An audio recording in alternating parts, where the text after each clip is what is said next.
주님께서 여러분과 함께 마르코가 전한 거룩한 복음입니다.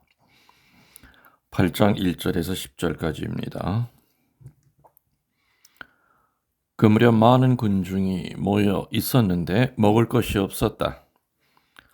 예수님께서 제자들을 가까이 불러 말씀하셨다. 저 군중이 가엾구나. 벌써 사흘 동안이나 내 곁에 머물렀는데 먹을 것이 없으니 말이다. 내가 저들을 굶겨서 집으로 돌려보내면 길에서 쓰러질 것이다.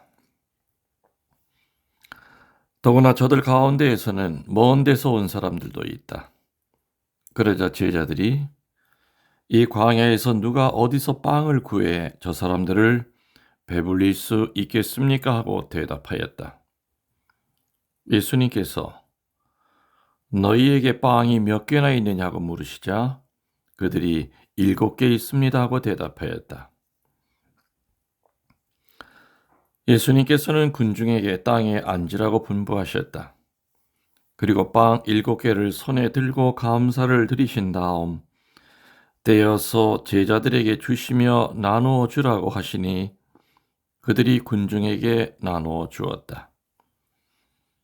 또 제자들이 작은 물고기 몇 마리를 가지고 있었는데 예수님께서도 그것도 축복하신 다음에 나누어 주라고 이르셨다. 사람들은 배불리 먹었다. 그리고 남은 조각을 모았더니 7바구니나 되었다. 사람들은 4,000명가량이었다. 예수님께서는 그들을 돌려보내시고 나서 곧바로 제자들과 함께 배에 올라 달마누타 지방으로 가셨다. 주님의 말씀입니다.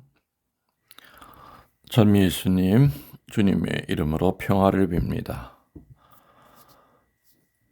에트류키스탄? 발음도 잘 안 되네요. 아무튼 그 동네에서 좀 2만 한 5천 명 정도 사망자가 나 있고, 아직도 묻혀 있는 사람들이 20만 명 정도가 된다고 합니다. 참 너무너무 가슴 아픈 일이죠. 계속해서 한 사람이라도 더 살릴 수 있도록 또 죽은 영혼에게는 자비가 이를 수 있도록 기도 중에 딴 기도하지 마시고 그 고통 중에 있는 분들 위해서 기도해야 할 때라고 생각이 됩니다. 그리고 2월 11일은 아시다시피 요한 바오로 2세께서 92년부터 정하신 세계 병자의 날입니다.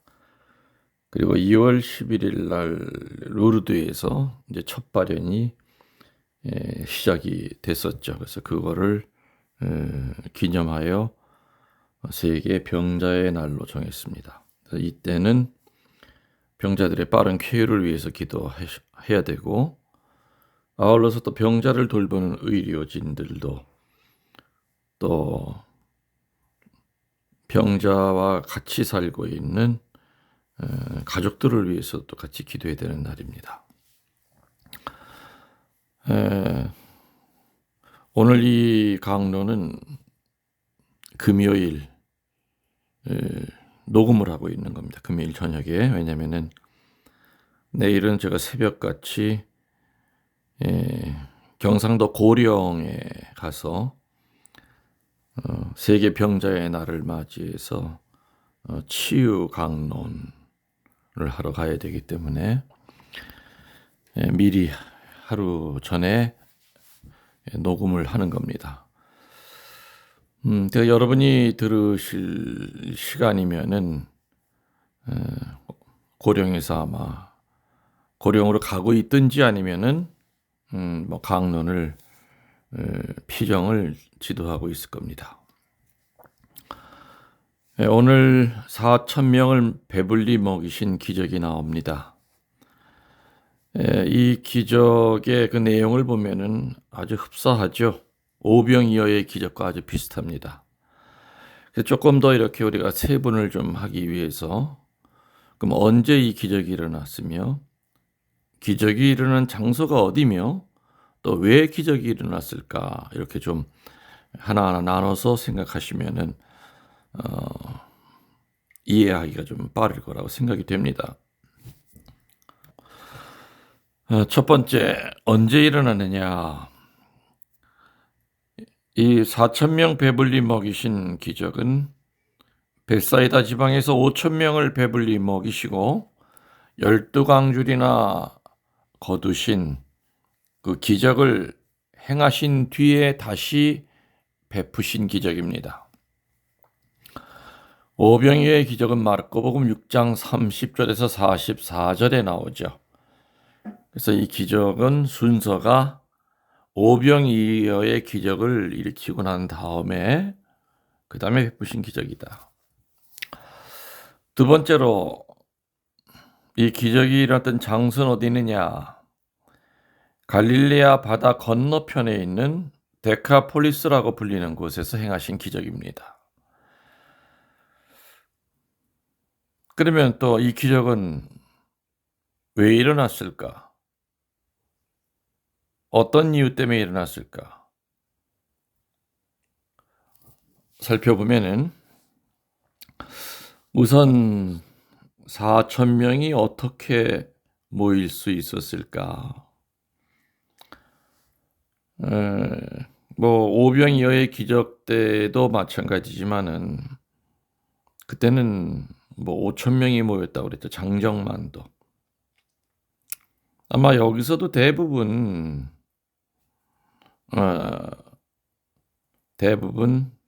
이 4천 명이라고 하는 것은 남자들의 숫자일 겁니다. 그러나 어느 집회든지 특히 종교 집회에는 남자보다는 여자가 배가 더 온다고 생각하면은 아마 이날도 분명히 10,000명 이상이 되는 사람들이 모인 당시로는 어마어마하게 큰 집회일 겁니다. 지금도 10,000명이 모이는 집회는 대단하죠. 그러면 아무튼 일단 안 모인 사람 얘기는 하지 말고 성경에서 얘기하고 있는 4천 명을 배불리 먹였다. 어떤 4천 명으로 봅시다. 그럼 이 많은 4천 명이 어떻게 모일 수 있었을까? 한마디로 모일 수 있었던 그 힘은 예수님의 명성입니다. 그 명성의 내용은 치유와 구마죠. 이 데카폴리스라고 하는 곳은 예수님의 그 은혜를 입었던 장소입니다. 이곳에서 귀먹은 밤 벙어리를 고쳐주셨던 그런 선례가 있었고요. 또 게이사라 지방의 무덤에 사는 더러운 악령 들린 사람을 고쳐주었던 사건이 있던 것입니다. 여러분들 그 성경 기억나십니까? 악령으로부터 치유된 사람이 주님을 따르는 것을 예수님이 허락하지 않고 받은 은혜를 전하라고 그랬습니다. 그래서 순식간에 이 사람에 의하여 예수님의 그 이름은 퍼져나갔습니다.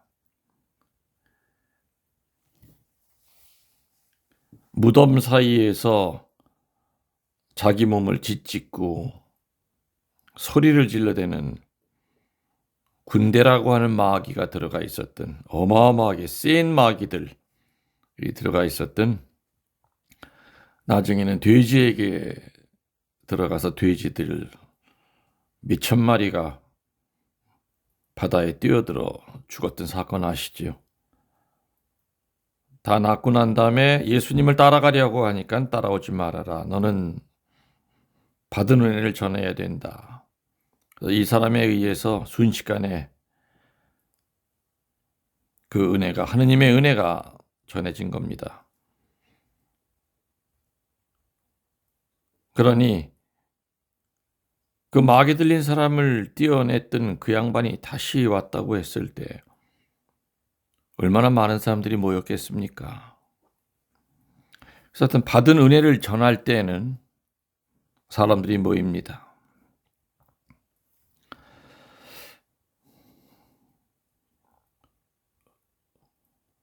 언제, 어디서, 왜, 언제는 오병이어의 기적 이후에 일어난 것이고, 어디서는 데카폴리스 지방입니다. 그리고 그 이유는 예수님의 명성을 듣고 치유시키고 구마시켰던 그 이야기를 듣고 사람들이 모인 겁니다. 예수님은 오늘 복음에서 보면은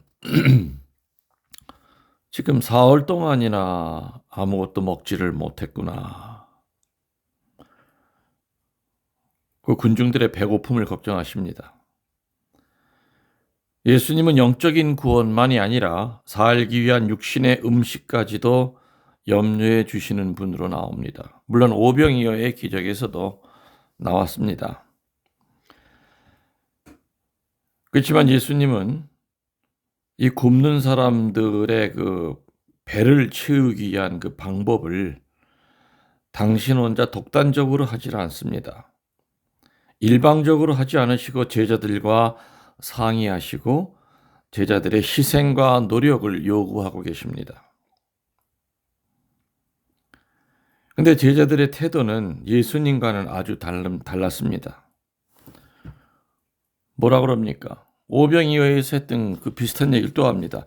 여기는 아주 외딴 곳인데 이 많은 사람들을 배불리 먹일 만한 빵을 어디서 구해오겠습니까?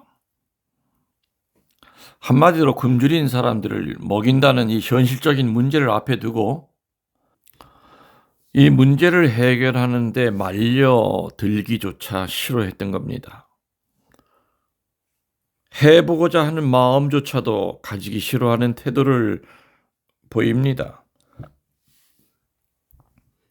오병이어의 기적을 눈으로 얼마 전에 보았던 제자들이지만 이 제자들은 은총의 불감증 환자들이고 감사의 불감증 환자들이었던 겁니다. 오병이어의 기적이 있을 때도 필립보와 안드레아의 태도는 달랐죠. 기억나십니까? 필립보는 못합니다. 이 많은 사람들을 어떻게 먹입니까? 왜 하필이면 저한테 그런 거를 지시하십니까? 그래서 이 필립보는 부정론자요, 회의론자요, 절망론자로 나옵니다. 거기에 반하여 안드레아는 네, 나가서 한번 찾아보겠습니다. 그리고 나머지는 주님이 알아서 하시면 될 겁니다. 긍정론자요, 희망론자입니다. 오병이어 때와 비슷한 그런 양상으로 성서는 전개가 됩니다. 그래서 많은 신자들이 오병이어의 기적만 있는 것이지 이 4,000명을 먹인 기적은 없는 걸로 착각을 합니다. 같은 걸로 착각을 합니다. 아닙니다. 다릅니다. 장절이 다릅니다. 같은 마르코 복음에서도 예수님은 좀 한심하셨을 겁니다. 불과 며칠 전에 지금 이 사람들보다 훨씬 많은 사람들을 먹이고도 12강줄이가 남았던 그 기적을 제자들이 봤는데도 그때 했던 비슷한 얘기를 또 되풀이하니까 예수님이 얼마나 실망스러웠겠습니까? 그렇지만 예수님은 화내지 않으시면서 그럼 니들이 갖고 있는 빵은 있을 거 아니냐? 니들이 먹으려고 준비했던 빵. 빵이 몇 개냐? 7개 있습니다. 오병이어의 기적 때는 어린아이의 것을 이용하시지만 이번에는 제자들의 빵을 이용합니다. 아마 제자들은 예수님이 달라고 하니까 주면서도 마음이 편치 않았겠죠. 이 많은 사람 가지고 물 어떻게 하시려고 하나. 내 입부터 채워야 되는데 나도 배고파 죽겠는데. 아마 투덜대면서 빵 7개를 내놨을 겁니다. 그 빵을 가지고 예수님은 4,000명을 먹입니다. 그리고 또 얼마나 남았다고 그랬죠? 7바구니가 남은 조각을 모았더니 7바구니나 되었다.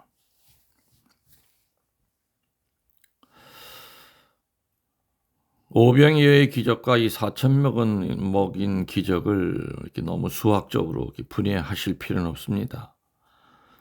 오병이어의 기적 때 12광주리와 또 오늘 복음에 7광주리 남은 거가 무슨 뭘 어떻게 더하고 빼고 해서 어떤 심오한 뜻이 있는 게 아닌가. 없습니다. 실제로 7광주리가 남았을 수도 있고요. 아니면 또 물론 상징적인 의미도 있을 수 있습니다. 그렇지만은 같은 마르코가 쓴 거였기 때문에 제 생각에는 뭐 특별한 의미를 둘 필요는 없습니다. 하느님의 능력은 놀랍다는 거, 그거 강조했던 거겠죠.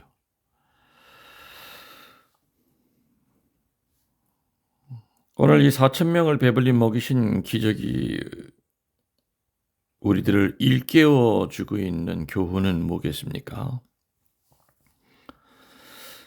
내 주변에는 나의 도움을 필요로 하는 사람들이 있습니다. 과연 우리들은 이들을 어떻게 대했는가? 예수님, 그들을 돕는다는 것은 내 처지로서는 도저히 불가능합니다. 라고 외면하고 산 적은 없었습니까? 아니면, 예, 주님, 제가 갖고 있는 전 재산이 빵 7개와 물고기 몇 마리뿐입니다. 하면서 예수님의 능력대로 쓰시도록 봉헌하고 살았는가? 그랬던 적이 몇 번이나 됐는가? 우리가 어려운 현실 앞에서 자신이 가진 것을 봉헌하면서 주님의 뜻대로 따를 때 그 자체로는 보잘것없다고 하겠지만 그것을 통해서 예수님은 우리 이웃에게 크나큰 기적을 분명히 행하실 겁니다.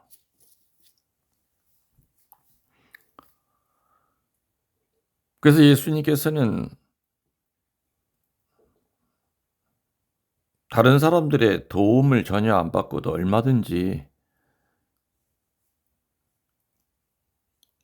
어려운 일을 해결하실 수 있는 그런 분이셨지만은 하느님이 구원 사업 하실 때 하시는 그 원칙 중에 하나가 당신 혼자서만 일하시는 것이 아니라는 겁니다. 우리를 그 일에 부르십니다. 두 번째는 우리를 그 일에 참여시키십니다. 세 번째는 우리를 통하시고자 합니다. 그리고 우리와 함께 하시고자 합니다. 우리를 부르시고 참여시키시고 우리를 통해서 우리와 함께 그 구원 사업을 달성하고자 하신다는 얘기입니다. 그래서 우리는 그 깊은 뜻을 헤아려야 됩니다. 그분에게 봉헌 안 해도 예수님 먹고 사시는데 지장 없습니다. 그거 중요한 거 아닙니다. 그렇지만은 그분이 하시고자 하는 일은 혼자서 하시고자 하는 일이 아니라는 거지요. 빵 7조각 없어도 마음만 먹으면 돌멩이 가지고 빵 만드실 수 있는 분입니다.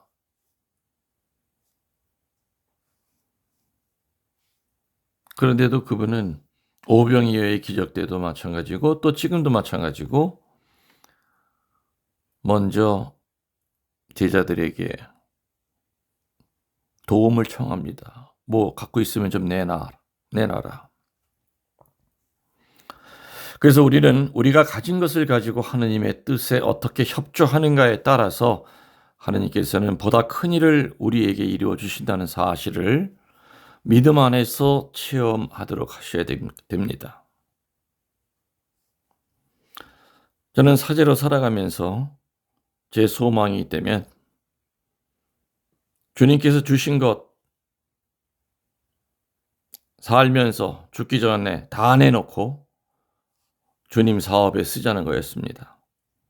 그래서 저는 제가 받은 탤런트 조금도 아끼지 않고 사목하는데, 또 제가 머무는 어느 장소에서든지 그분의 작은 협력자가 되려고 애쓰고 살았습니다. 또 앞으로도 허락된 그날까지 주님의 협력자로, 주님이 내 도움이 없어도 얼마든지 하실 수 있는 일이지만 그래도 보잘것없는 사제의 도움을 청하신다고 하는 것이 얼마나 영광스럽고 얼마나 눈물나게 고마운 일인지 모릅니다. 그래서 주님은 여러분들을 필요로 하십니다. 여러분들을 통하여 각자의 여러분들의 삶을 통해서, 여러분들의 봉헌을 통해서, 여러분들의 희생을 통해서 구원 사업을 하시려고 하시는 분이라는 거. 지진으로 많은 분들이 죽고 있고 아직도 골든타임은 이미 지났습니다. 흙구덩이 속에서, 돌무더기 속에서 그 죽음을 기다리고 있는 그들을 한번 생각해 봅시다. 그게 내 일이고 내 자식의 일이고 내 부모의 일이라 그런다면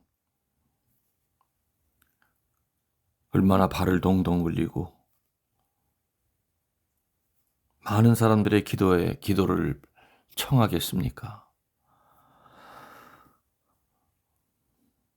정말 많은 분들이 잠깐 사이에 이렇게 땅에 묻히고 죽어갔습니다.